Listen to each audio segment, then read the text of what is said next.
mofinaina isan'andro atolotry ny mpitandrina rakotina valina maoly. Mivaliana no iarabanantsika tratrity alarobia fa 7 volana jolay ity. Ny mofinaina izay voalahatra ho antsika dia ny taratasy voalohany nosoratan'i Petera voalohany toko 2, Petera voalohany toko 2 andininy 7 ka hatramin'ny 15 fakitsika amin'ny anaran'i Jesosy. Ianareo mpanompo, manaiky ny tomponareo amin'ny fahatahorana rehetra, tsy ny tsara sy ny malemy fanahy ihany fa ny saro-poko. Fa izao no ankasitrahana, raha misy olona mitondra alahelo ka mandefitra ny tsy marina noho ny fieritreretany amin'Andriamanitra, fa inona ny laza raha tahay kapohana noho ny fahatsorana ianareo ka mandefitra amin'izany? Fa raha tahay manao zo kosa ianareo ka mitondra fahoriana tsy mandefitra dia izany ny sitrak'Andriamanitra, fa ho amin'izany no niantsoana anareo. Fa Kristy aza efa nijaly hamonjy anareo ka namela fananarana ho anareo, fianarana ho anareo mba hanarahana alohan'ny diny izay tsy nanotakory sady tsy nisy fitaka teo am-bavany. Raha notevatevaina izy dia tsy mba naneva-teva, raha nijaly dia tsy nandrahoana, fa nanolotra ny adiny ho amin'ny mpitsara marina, ary izy nitondra ny fahotantsika tamin'ny tenany teo ambonin'ny hazo mba ho faty amin'ny ota isika fa ho velona amin'ny fahamarinana, ary nitiakapoka taminy nahasitranana anareo.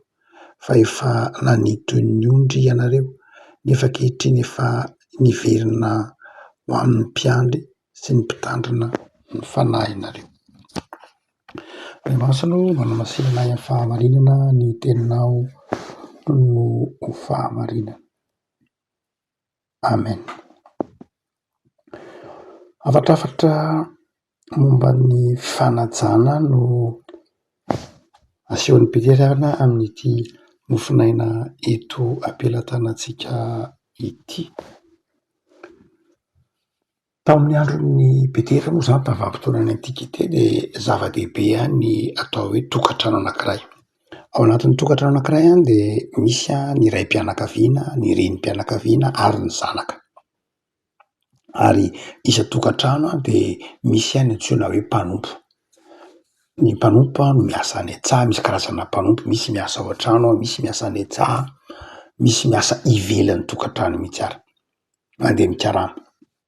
Izany hoe tamin'ny ankapobeny dia izao ny tokantrano tsirairay dia nanana mpanompo.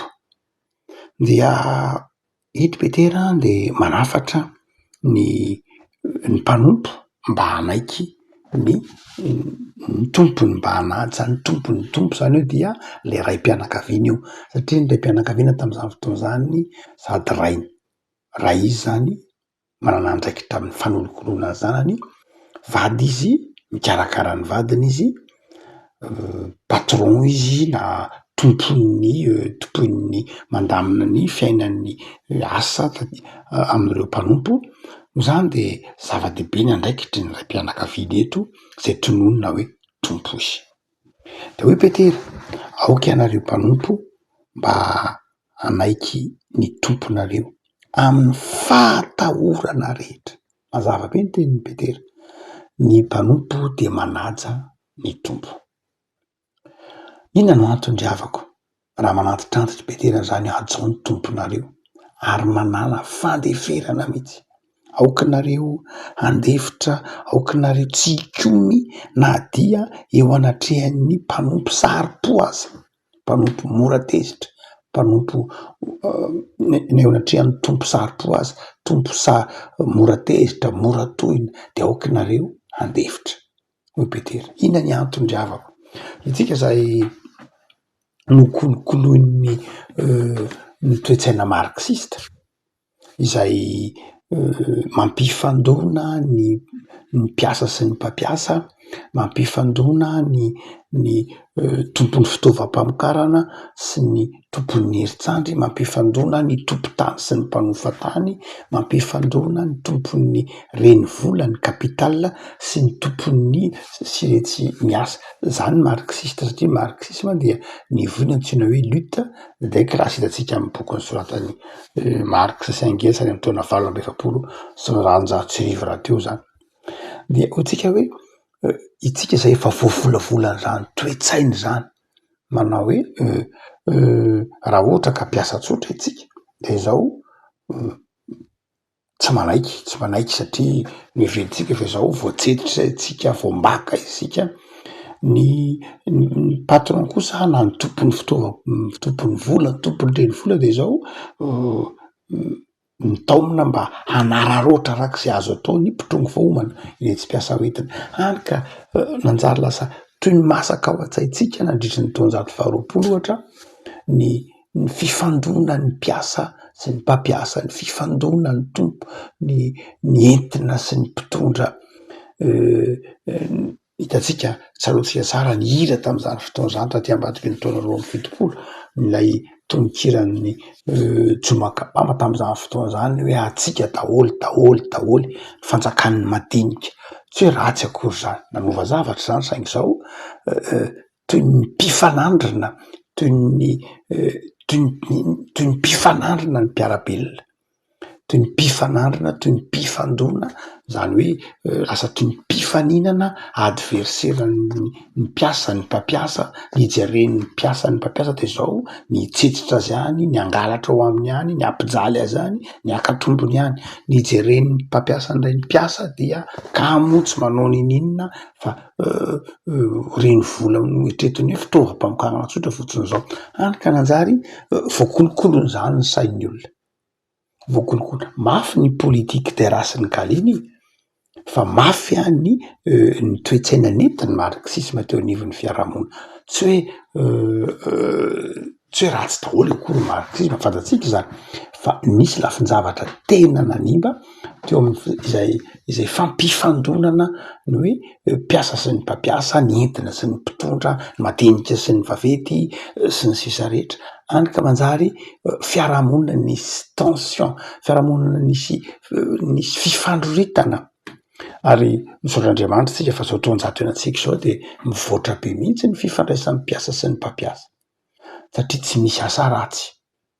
Dia miezaka ny am'izao andro hainatsika zao, tsy ny teny any Afrika tsika na ohatr'izany fa miresaka izao ny maneran-tany, de miezaka ny olona manome toerana natsoin'ny fifanajany mpiasa sy ny mpampiasa ka miara-mombonantoka izy ireo, miara-mombonantoka, tsy misy hoe tombontsoa manokana izy na tombontsoa manokana izy, fa miezaka manao zay iarahana mampandroso ny orinasa.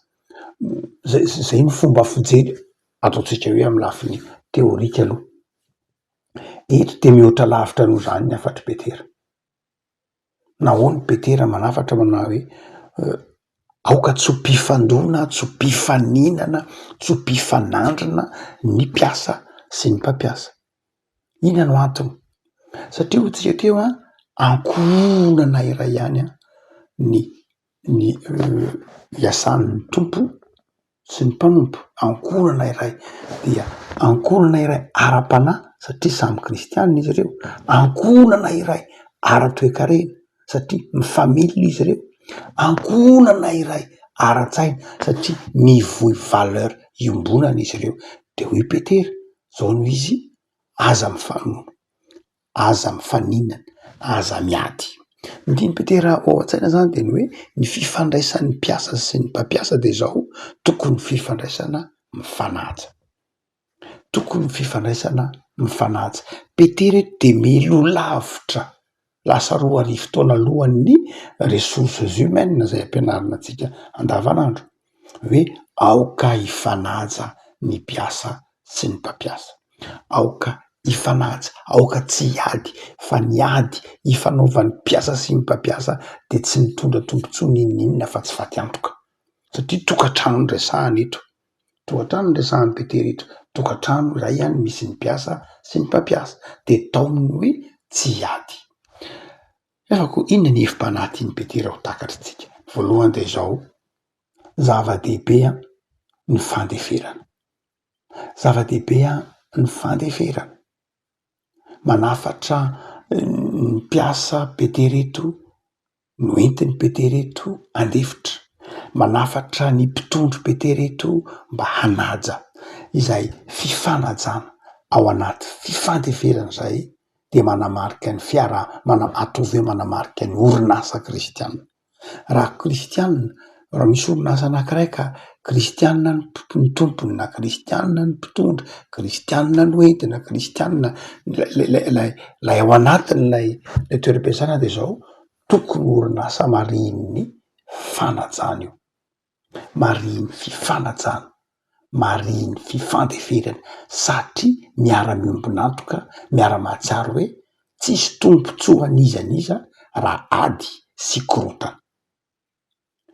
Tsika moa rakorantsika teo ny toetsaitsika tsy efa hafa mihitsy, ny toetsaitsika efa noravaravan'ny ataotsika hoe ny fanandevozana, ny tombotsoa manokana, ny fitiavan-tena any ka manjary tsy afaka mandray itony afatry Petera itony intsony ny akamaroany hoe ahoana moa no tokony ho andeferako? Hitako fa tsy rariny zao, hitako fa tsy meno ny karamako, hitako fa nikitako tainy aho, hitako fa tsy nasiany asy aho, hitako fa namban'iny aho, ahoana no hanajako azy? Za tsy afaka hanaja an'izany satria tsika efa voatsindry mafy ao anatintsika ny zon'olombelona, ny zon'ny mpiasa, ny zon'ny tompon'ny orinasa. Efa zany no mibaiko antsika ka lasa tsy misy intsony ao anatin'ilay orinasa na ao anatin'ilay toeram-piasana ilay fifandraisana, lay fifankatiavana. Tsy misy intsony hoe ity orinasa ity de zao tombotsoa an'ny rehetra. De eto Petera mamerina ny mpiasa, mamerina ny mpampiasa ao anatin'izany toe-tsaina hoe mba mifanaja, mifanome voninahitra, mba mifandefitra satria samy kristianina. Ary na tsy samy kristianina ary. Fa ny faharoa toe-panahy zay afatry Petera am'ty alarobia ity ny hoe aoka handefitra, aoka hifanaja, aoka tsy hifanala-baraka. Fa tsy zay ihany ny hevim-panahy ampitain'i Petera eto fa asehony amin'ny andininy farany.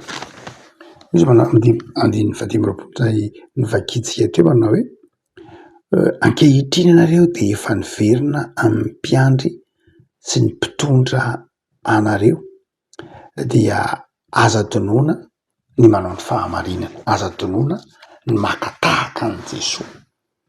Zany hoe ny hevim-panahy tian'i Petera atao de zao manao hoe itsika de manana modely an' Jesosy. Jesosy de nandefitra, nametraka ny adiny tamin'Andriamanitra, nahatoky fa io Andriamanitra io azo ny anteherana de nametraka ny adiny tamin'Andriamanitra Jesosy. De hoe Petera tahak'izay koa isika, mametraka ny adintsika amin'Andriamanitra ary nametraka ny adintsika amin'Andriamanitra isika satria isika efa miverina ao amin'Andriamanitra. Andriamanitra no mpiandry antsika. Ina dikany hoe mpiandry io? Mamelona sy mikarakara. Andriamanitra no mpitandrina antsika. Inona no mpitandrina io? Mpikarakara ny fiainam-panahintsika. Noho zany satria tsika zanak'Andriamanitra, manana an'Andriamanitra ho mpiandry sy mpitandrina ny fiainantsika de izao tokony olona isika tsy mpamaly faty, tokony olona mahatoky lay mpitsara marina. Hoy ny 19 nanolotra ny adiny ho amin'ny mpitsara marina. Misy fotoana indraindray amin'ny fiainantsika any am-piasana, any amin'ny fiarahamonina te hitroatra mafy mihitsy. Hoe za de tsy hanaiky an'izany, za tsy hanaiky fa toriko ianao, za tsy hanaiky fa potehiko ianao, za tsy hanaiky. Indraindray sanatrian'izany sika. De hoy Petera manao hoe tsarovo lay mpitsara marina, tsarovo Jesosy de eto amin'Andriamanitra ny adinao. Sarotra amitsika ny manaiky an'izany satria tsika miteny manao hoe ka efa misy rafi-piarahamonina nge, ny fiarahamonina nge natao eritreritra an'izany, droit nge ny mitory, droit nge ny miaro tena, zo nge ny lasa zay ny ao anatin'izay tsika. Ary rehefa zay ny ao anatin'izay tsika de indraindray adinontsika ny fanahin'ny filazantsara, fanahin'ny fandeferana. fanahy ny fametrahana ny ady amin'Andriamanitra. Marina kosa nefa fa ny dikan'io mametraka ny ady amin'Andriamanitra dia tsy hoe manao ninon'inona, tsy hoe tsy manao ninon'inona. Fa ny dikan'io mametraka ny ady amin'Andriamanitra dia izao mahatoko ny fitondranan'Andriamanitra ary manaiky ho tarihin'Andriamanitra amin'ny fiatrehina izany ady izany. Jereo tsara fa raha ny teny'Andriamanitra tamin'ny zanak'Israely hoe Jehovah ny ady eo ianareo, ianareo kosa angina, dia izao tsy nanao ninona zanak'Israely fa nameran'Andriamanitra hitarika. Ary dia izay ilay fandeferana. Ny fandeferana dia izao tsy ny sainao, tsy ny herinao no mitondranao fa ny fahendren'Andriamanitra. Noho izany dia zava-dehibe ilay fametrahana ny ady amin'Andriamanitra zanak'Israely nandritra ny testamenta taloha manontolo dia ny ady foana, tamin'ny ady tamin'ny Amalekita, tamin'ny Jebozita, tamin'ny Girgasita sy ny sisa. Fa izao nametraka ny adiny tamin'Andriamanitra izy fa tsy hoe tsy nanao ninon'inona. Noho izany dia zava-dehibe ilay hoe nametraka ny ady amin'Andriamanitra dia izao Andriamanitra ny ady. Ny dikan'io Andriamanitra ny ady izao tarihin'Andriamanitra ianao hanao ny sitrapon'Andriamanitra. Mety misy fotoana asain'Andriamanitra mangina, mety misy fotoana asain'Andriamanitra mandray fitaovam-piadiana, mety misy fotoana asain'Andriamanitra miteny, misy fotoana tsy hampanaovan'Andriamanitra ninon'inona. Noho izany dia izao ny hoe mametraka ny ady amin'Andriamanitra tsy hoe tsy manao ninon'inona. Ny mametraka ny ady amin'Andriamanitra tsy hoe tsy maintsy hiady, fa ny mametraka ny ady amin'Andriamanitra dia izao mametraka ny zavatra eto ambany fahasoavan'Andriamanitra ka manaiky ho tarihin'Andriamanitra, fa manome fahazavan-tsainanao Andriamanitra amin'ny ady atrehinao, amin'izay mety ho atrehinao amin'ny fiasanana tahaka izany.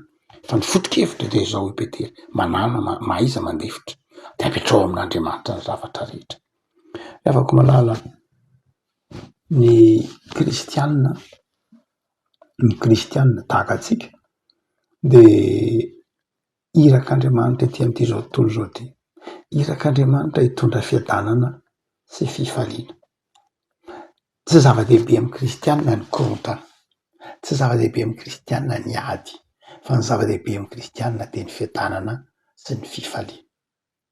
Rahay mieritreritsika izany amin'izao andro ianantsika izao na hoe zao andro ianan'izao ny andro efa mila ady mampikomy satria mijery eto amin'izao tontolo izao ny toe-tsain'ny Machiavel ny manjaka, aza manaiky, toero, aza mandefindefitra, toa izany ny zavatra voizina. Dia indraindray mieritreritra ny kristiana hoe toa ohatran'ny hiara ny zavatra sarotra, toa ohatran'ny mitondra ny mafy. Tsy ry havako malala, io Petera miteny io manao hoe tsia, apetrao amin'Andriamanitra ny adinao fa manana ny fotoanany Andriamanitra. Manana ny fotoanany Andriamanitra, mandefera amin'ny mpiara-mivavaka aminao, mandefera amin'ny asanao dia matokian'Andriamanitra fa Andriamanitra mampandresy ianao. Mivavaka isika. Tompo misaotranao izay ny amin'ny teninao izay manome hefim-panahy anay fa tao aminao izay handefitra, tao aminao izay hifanaja satria mpino, fa indrindrandrindra tao aminao izay hanankina ny adinay eo am-pelantananao, hanankina ny adinay eo ambany fahasoavanao fa tsy amin'ny herintsandrinay na amin'ny herin-tsainay na amin'izay mety ho herin'ny volanay kory aza, fa manaiky ho tarihinao, manaiky ho ny toe-tsainao no entinay miatrika izay mety ho tianao hijoronay vavolombelona. Vavak'izay Tompo amin'ity tontolo andronay ity, da io tontolo andro hifalianay, hifanajana, hifanomezanay voninahitra, hanajanay ny fiainan'ny namanay, hanajanay ny mpiara-miasa aminay, hanajanay ny fananany. Dia da io izay Tompo, mba ho ambinina amin'izay hikelezana iaina. Jereo marary, jereo manana olana, jereo manana ady am-panahy, vangio Jesoa. Dia hanapaka mandrakariva ao am-ponay ny fiadanana sy ny fifaliana. Jereo manokana Tompo ny tanindrazanay, jereo manokana ny zanakay, ny tanoranay, ny tanoran'ny firenena, dia jereo manokana fa Andriamanitra tia ny firenena ianao. Dia mamindrafo aminay ary mamelahany elokay Tompo, ataovy mandeha ambanin'ny fahatokinanao mandrakariva izay, naiza naiza hitondranao anay. Saotra Jesoa. Amen.